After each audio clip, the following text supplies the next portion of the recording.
Hey there, the name's Steve Yapoyan, student ID S19159521, and in this video demonstration, I will be highlighting what I have accomplished for the game computer graphics module.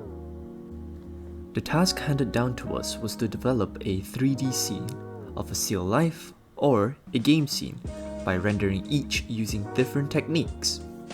They are as follows: rendering in PBRT, rasterizing, and ray tracing.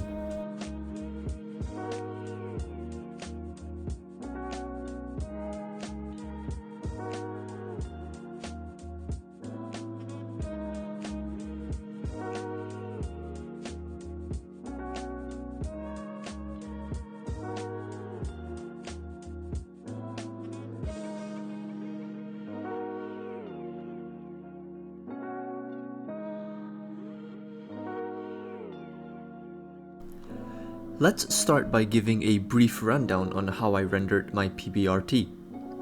I used a PBRT extension in order to render my scene in Maya 2020. This render gives us the most accurate rendering as it renders at around 500 SPP or samples per pixel to create the scene you see before you. Moving on to one of the more complex renders will be the rasterizer. This is because a lot of techniques are used for this process. They include line and point drawing and triangular rasterizing. The code I have implemented allows it to read factors such as vertices and faces of the models rendered.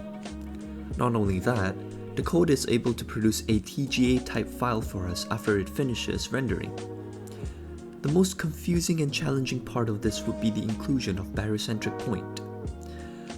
What it does in this concept is allowing the code to access the area inside the triangle, which is essentially the bounding box. Not only that, it also implements backface curling as well as a buffer that helps lower the render time to produce the scene. All of the renders are shown to us through a camera perspective using this code. Out of all three renders, ray tracing consumed the most amount of time to render the scene completely.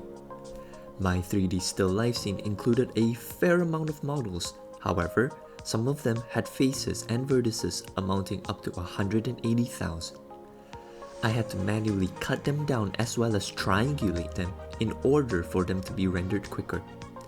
For ray tracing, there are tracer rays shot out from each pixel, therefore the amount of SPP is dependent on the rays per pixel.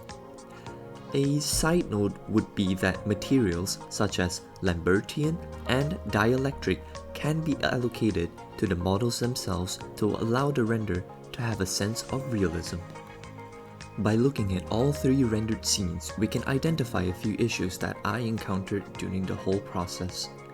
The first of which would be the camera positioning. It is very obvious that each scene's camera position is off and not the same.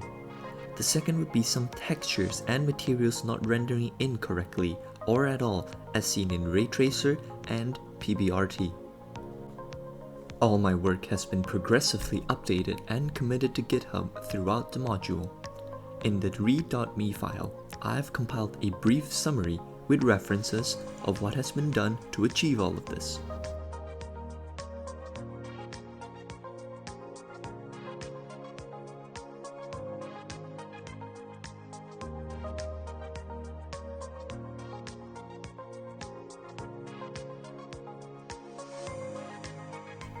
And that is all.